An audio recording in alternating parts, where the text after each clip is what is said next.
Hey Coach Az, I've been doing kickboxing for a year or so now and I've fallen in love with it. Good.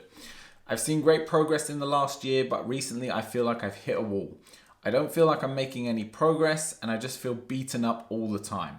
I'm trying to push through it as it might just be a plateau, but any advice would be great. Keep up the content. Well, thank you, dude. Cheers for the question. So, it kind of sounds like a two-parter, really. You've already addressed what the first one might be, which is a plateau. So it might just be that, your newbie gains have finished, which is very normal in any, you take anything up new, you're going to make large gains at the start because it's all new. So you very quickly pick up the fundamentals and the basics and you make big strides. And then as you gain that baseline of knowledge and that baseline of fitness, ability, that all starts to taper off and your progress continues, but it becomes very slow. And believe me, as you train more, that progress becomes even slower, and then it becomes all about consistency. It's even when you're not seeing any changes, like you said, you continue to push through.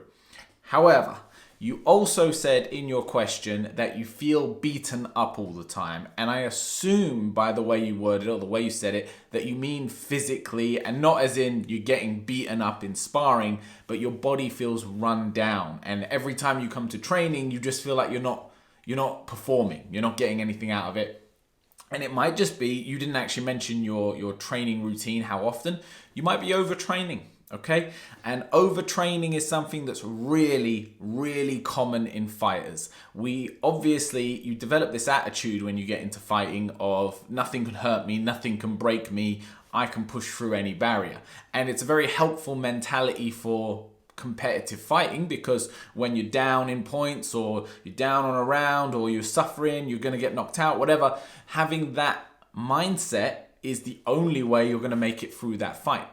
However, and this is where coaches have to come in often and kind of intervene with their fighters, it's not always the most useful thing for you in your training. You don't want to approach your training exactly the same in terms of mindset as you would the fight. The training is prep for the fight.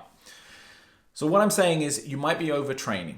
And by overtraining, and again, you didn't mention what your training routine would look like, but I'm going to assume, and correct me if I'm wrong, I'm going to assume it means you're going to kickboxing, wherever your class is, 5 days, 6 days, 7 days a week. All right, maybe less, maybe more, depending on what's available to you.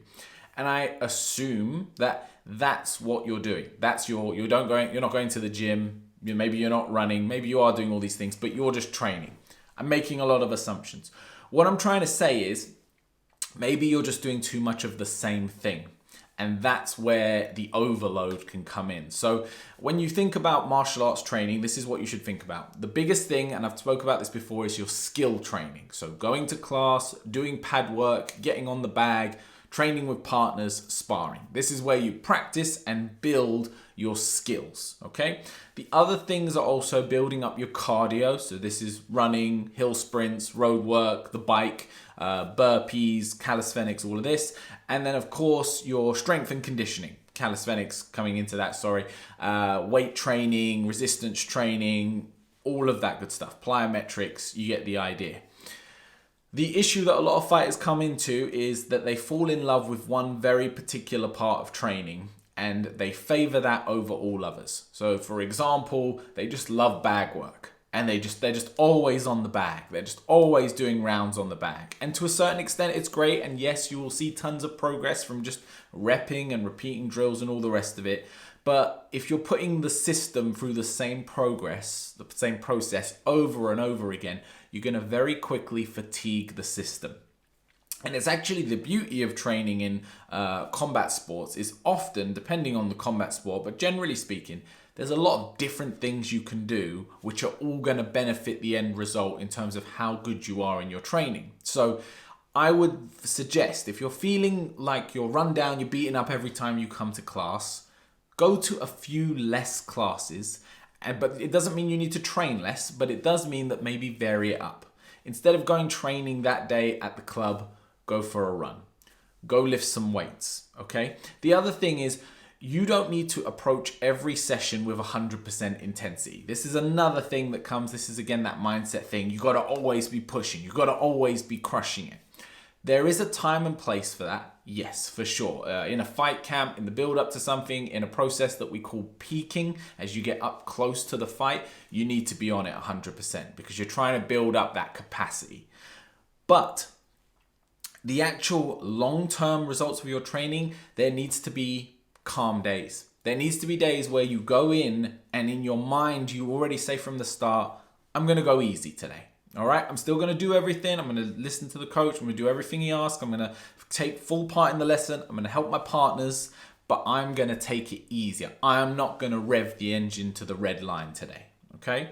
And this is really important. It's a big part of listening to your body. And when do you know to do these? When do you know to take these steps back? You already know it. It's when you don't feel like anything's happening and you feel constantly beaten up in training. In the sense that you just don't feel like you're even getting the engine going. You feel like you're running and everything is heavy. Everything that moves is lethargic. You need to take a break. And it doesn't mean a full stop, but it does mean that you need to dial it back a few stages, or you need to vary up your training, okay? The other final thing is that, and this is what it is for a lot of my guys, all the time I'm bringing this up, is answer these questions. Are you adequately hydrated before training? Before. That doesn't mean are you bringing your water or your Gatorade or your Lucozade to the class. Did you drink enough prior to class? Because dehydration is the #1 cause of fatigue. And the amount of people I've had where I've just said, before you come to class, drink a large glass of water with a pinch of salt in it for mind blank. You'll tell me what the word is. It's going to flash up in my brain in a minute. But drink that before you come to training, before you even walk through the door. Electrolytes, there it is, flashed in my brain. And see how you feel. And that's been all they needed to change. Just by doing that small step of being hydrated and getting their electrolytes up in their system, all of their issues of fatigue disappeared.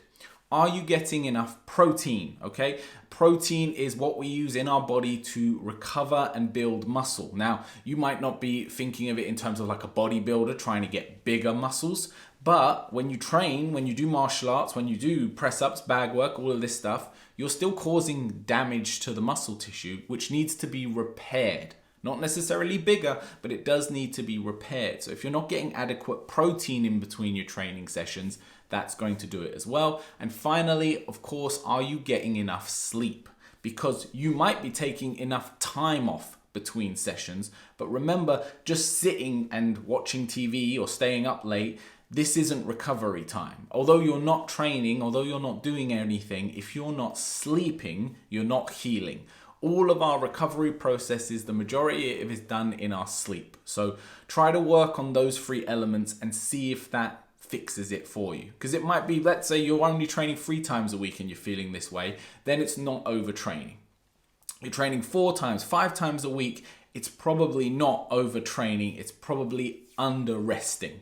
You're not taking good enough care of yourself outside of the gym and you're starting to feel the effects because it's cumulative over time. Similar to things like stress, it builds up over time. So if you're not taking care of these things, you can get away with it for a certain amount of time. And at a certain age, if you're a bit younger, you can get away with it for a lot longer. But as you get older and as you train more and as you build fatigue in your system, these steps become really important. So I hope that's helpful. Let me just summarize it for you just to help you out. Vary up your training. Don't keep doing the same thing all the time because that repeated motion is going to mess you up. Okay, learn to do an easy day. So you can still train, you don't need to take a day off, but you can not rev the engine so high. Do some lighter work, go through the motions a little bit, focus a little more on technique and a little more on the head game rather than just beating up your body. And then of course, really focus on your out of training recovery. Hydration, protein intake or nutrition in general, and getting adequate amounts of sleep, 8+ hours if you can. Guys, I hope that's been helpful for you. If you would like more questions answered, then please drop them down in the comments below or DM us via Instagram. Our socials are linked in the description box. Please like the video, please subscribe to the channel, and I will see you on the next one.